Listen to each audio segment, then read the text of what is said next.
Olá, sejam todos bem-vindos. Vamos então dar início à nossa aula de hoje, falando sobre o primeiro reinado. Bom, primeiramente, o nosso título, né? Primeiro reinado.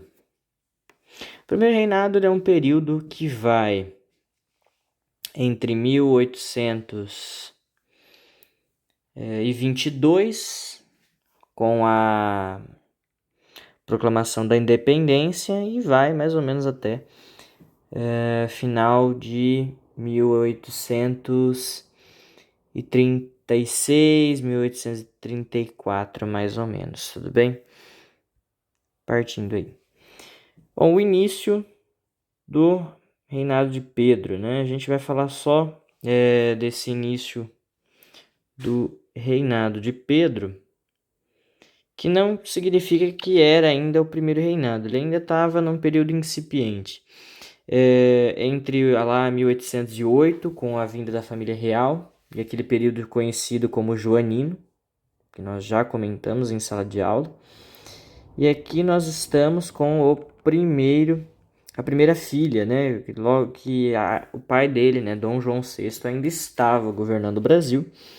E Dona Leopoldina e Dom Pedro têm a sua primeira filha, essa menina aqui, chamada Dona Maria da Glória. Dona Maria da Glória vai ser considerada posteriormente como a Rainha de Portugal. Lá para o final do primeiro reinado, quando Dom Miguel, irmão de Dom Pedro, vai brigar com Dom Pedro, né, para ter a posse do trono de Portugal, após a morte de Dom João VI, que também morreu, supostamente, sobre causas adversas. Ninguém sabe necessariamente quais foram as causas da morte de Dom João VI. Muita gente especula, né, que tenha sido algo, talvez envenenamento, para que o Dom Miguel assumisse o trono, mas não tem nada provado por enquanto, não pelo menos nos estudos que tiveram até agora. Acho que a Lilian Schwartz fala alguma coisa sobre o assunto, mas não tem nada assim muito aprofundado sobre isso. O importante é que nós tivemos a primeira filha, né? A filha primogênita aí do casal, que viria a ser o casal real do Brasil, né? Dom Pedro I com Dona Leopoldina. A filha deles, Dona Maria da Glória.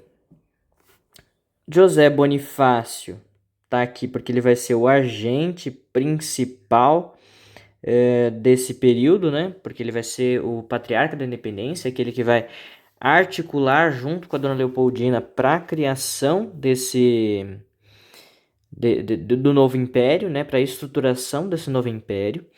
Ele também vai criar o sistema que nós já conhecemos como os três poderes, né? O judicial, o executivo, o legislativo e o império, né, que seria o quarto poder, mas o império, na visão do José Bonifácio, teria menos importância do que o poder, por exemplo, executivo, porque ele tratava como se fosse uma monarquia mais parlamentarista. Era uma ideia do Dom Pedro, do José Bonifácio, desculpa. Era uma ideia do José Bonifácio de fazer um governo um pouco mais livre, vamos dizer assim, tudo bem? Então, e aí ele vai ser eleito como governador da província de São Paulo, justamente porque ele foi quem estabilizou a província de São Paulo. Ela estava um pouco desestabilizada, havia alguns esquemas de corrupção que estavam ali imperando dentro do governo da província, e ele vai ser quem vai estruturar a província de São Paulo, tudo bem?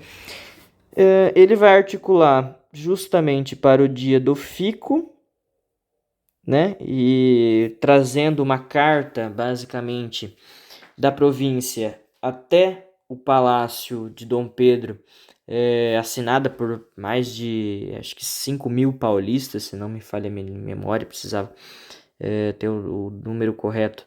Mas eu acho que é mais ou menos isso, 5.000 paulistas. Ele vai levar essa carta até Dom Pedro, dizendo que era muito necessário, né, que a sua que ele ficasse no Brasil, porque se caso não ficasse, aqui no Brasil correriam rios de sangue. Era essa a ideia dele. Então, assim, um Brasil, né, um país que era enorme, poderia se quebrar em diversas republiquetas, ou seja, assim, cada uma das províncias, São Paulo, Minas Gerais, Rio Grande do Sul, Santa Catarina, Bahia, Amazonas, poderiam se quebrar em várias provínciazinhas, que na verdade não era Amazonas, era o Grã-Pará, poderiam se quebrar em várias paisezinhos, e cada um desses países não se governariam, né? Eles ficariam em guerra permanente entre eles, eles viveriam em pé de guerra. Seria uma ideia aí do José Bonifácio, e essa ideia, na verdade, ele se baseava no que ele viu da América Espanhola. Nós estudamos isso nos módulos anteriores, que falam, por exemplo, que o território espanhol ele se quebrou em diversas republiquetas, lembra? Eram cada uma republiqueta que brigavam entre si. A ideia, por exemplo, da Gran Colômbia não vingou, né? Que era um país grande e forte, mas ele se quebrou justamente por diversos fatores que a gente também já comentou sobre. E o José Bonifácio, vendo isso, tinha medo que isso acontecesse. Então, passamos à frente.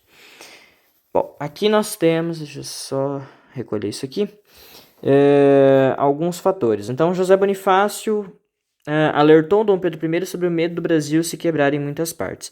Esse a gente já comentou no slide passado. Então era esse medo ali de que o país fosse quebrado. Dona Leopoldina e José Bonifácio estavam em comum acordo mesmo sem se conhecer. Somado a isso estava o povo que queria o Império Português, queria romper com o Império Português. Essa parte do romper com o Império Português é uma parte muito interessante, porque já estava dentro o povo brasileiro tendo quebra-quebra nas ruas. O povo brasileiro e português já não se bicavam mais, eles não se gostavam tanto. E o José Bonifácio, mais a Dona Leopoldina, começaram a fazer movimentos entre eles para que Dom Pedro ficasse, que seria o dia do fico, que a gente já comentou, e depois, posteriormente, a proclamação da independência em 1822, tá? A proclamação da independência. 7 de setembro, né? Que nós vamos comemorar daqui a pouco. E aí Bonifácio, ele arquiteta, né, com uma corte itinerante. O que seria essa ideia da corte itinerante que o José Bonifácio faz? Além dele arquitetar também como seria o império, ele fala um pouco sobre essa corte itinerante, porque ele não queria, né, romper totalmente com Portugal. Mas dada a necessidade de que Portugal estaria entrando em conflito com os brasileiros, ele pensa numa ideia de que isso aqui não ia dar certo, né? Então, essa corte que ficaria um pouco no Brasil, um pouco em Portugal, um pouco no Brasil, um pouco em Portugal, parasse e a gente fizesse a nossa independência por nós mesmos. Foi a ideia que o José Bonifácio resolveu fazer. Logo depois disso, né? Depois de ele ter estabilizado a província de São Paulo, e que Dom Pedro manda uma carta para Dom João VI, pai dele, lá em Portugal, dizendo que José Bonifácio seria levado para a corte, né? E agora José Bonifácio estaria dentro da corte como primeiro-ministro. E ele é proclamado como primeiro-ministro do Dom Pedro, já quando o império se estruturava, né? Já tinha uma consolidação do império começando a se estruturar, mas ainda não era o dia da independência, só que uma coisa vai ligar justamente a outra, tá?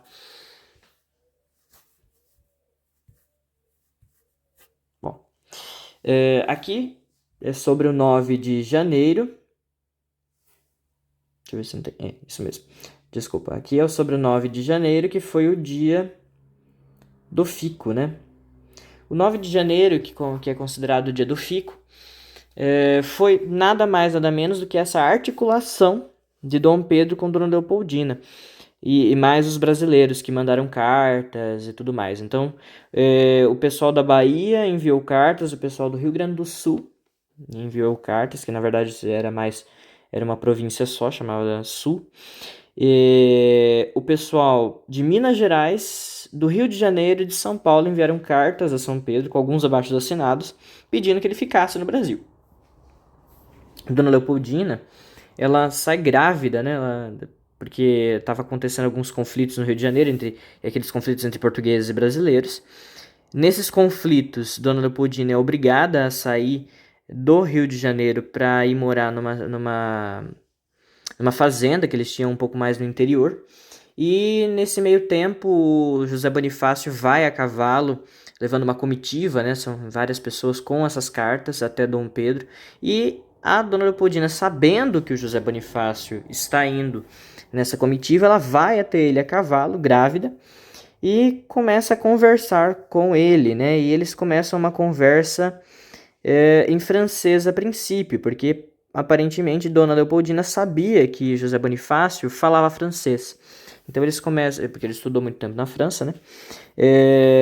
Eles começam essa conversa em francês. Logo depois ele muda a conversa para o alemão, porque ela era austríaca, então sabia alemão, falava alemão, né? A língua da Áustria é o alemão. E aí ela ficou muito feliz com ele, porque assim, ela achava que ele era um homem extremamente inteligente, um homem extremamente de casta, de classe, e que conhecia de muito, ele tinha muitos saberes, era uma pessoa fantástica, o Bonifácio, né? Ele tinha saberes assim, políticos, religiosos, filosóficos, ele era um homem íntegro, né? Muitas pessoas difamam a qualidade dele, dizendo que ele era maçom, mas isso não é verdade, né? Ele nunca foi maçom na vida.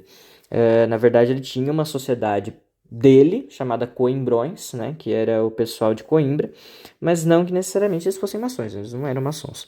E, e aí alegam, né, que ele articulava por trás e tudo mais, mas isso também não é verdade. Na verdade, ele sempre quis que o Dom Pedro permanecesse no poder. No próximo slide, que nós vamos falar da queda do Império, do Primeiro Reinado, nós vamos ver o porquê, né, essa quebra de paradigmas entre o Dom Pedro e o José Bonifácio. Mas vamos lá.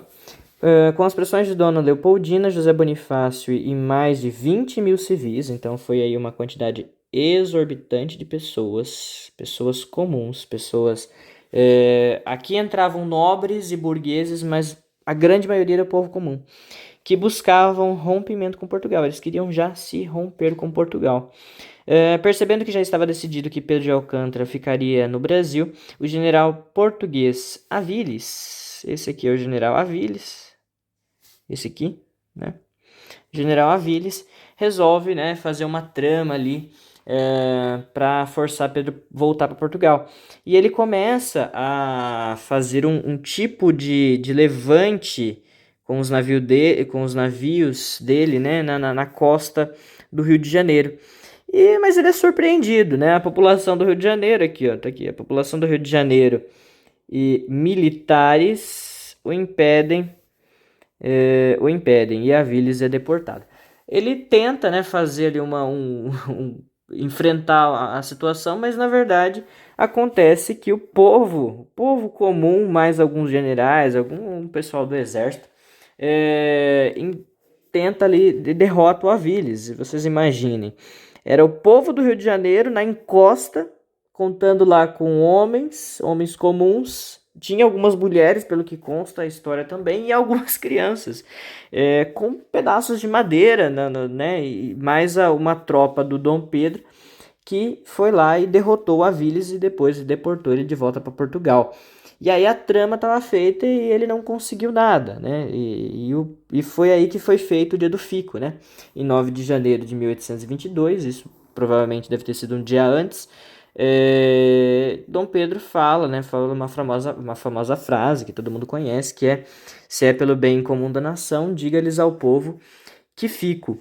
E ele realmente ficou no Brasil. E ali já estava formada, né, a nossa independência de Portugal.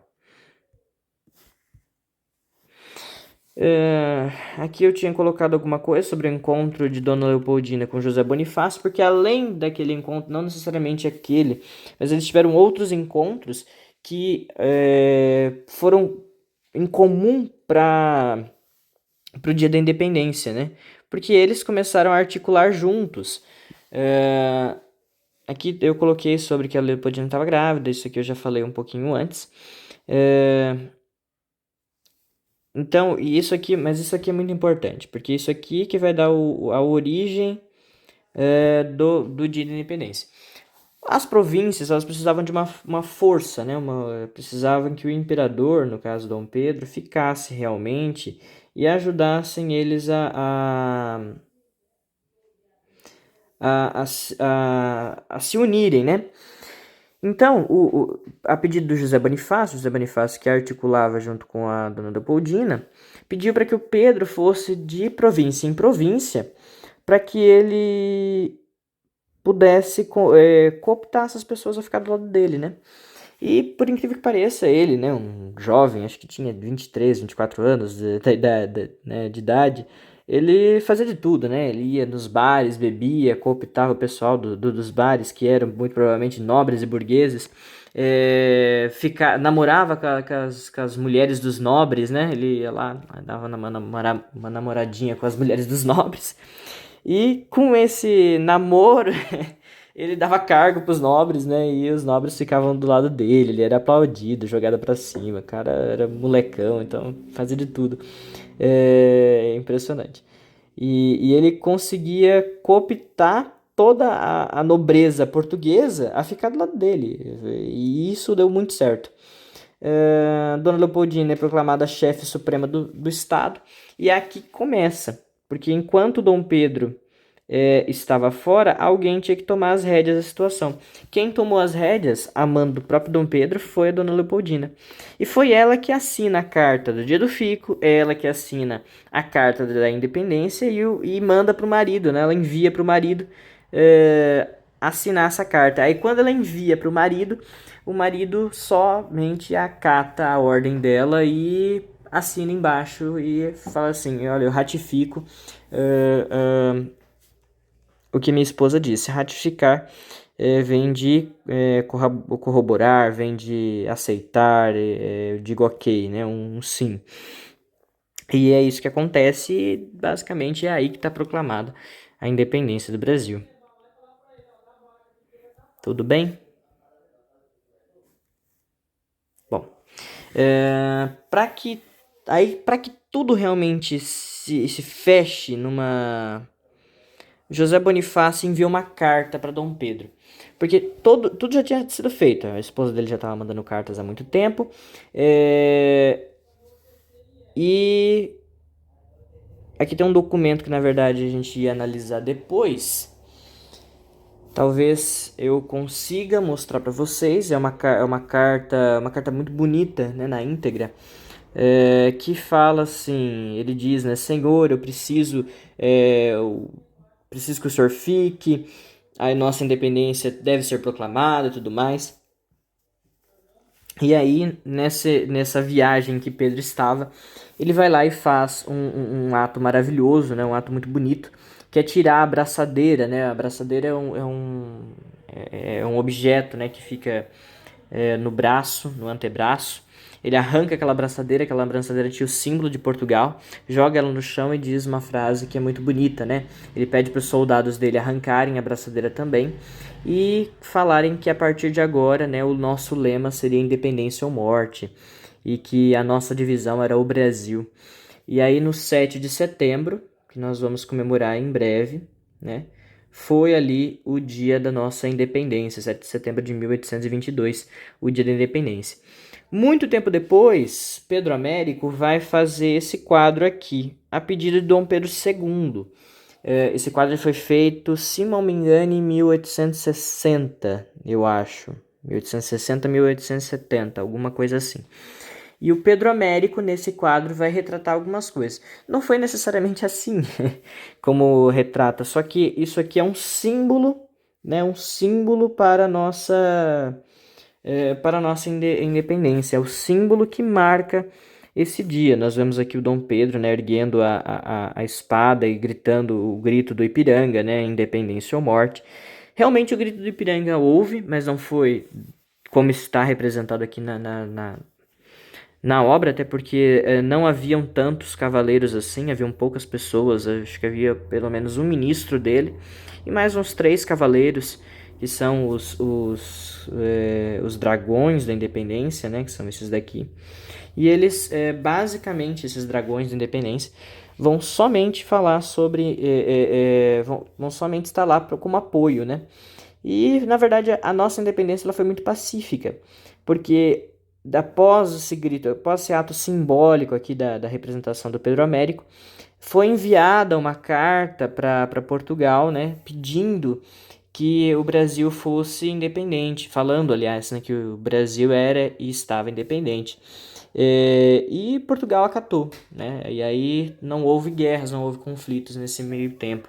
Foi muito pacífica a nossa derrota, a nossa vitória, desculpa. A nossa independência foi um ato pacífico. Então, assim, basicamente é isso. Encerro a nossa aula por aqui. Na próxima, a gente vai falar sobre o período que se estabelece entre o Império e o final do primeiro Império, o primeiro reinado. Tudo bem? Muito obrigado pela presença de vocês. Até mais.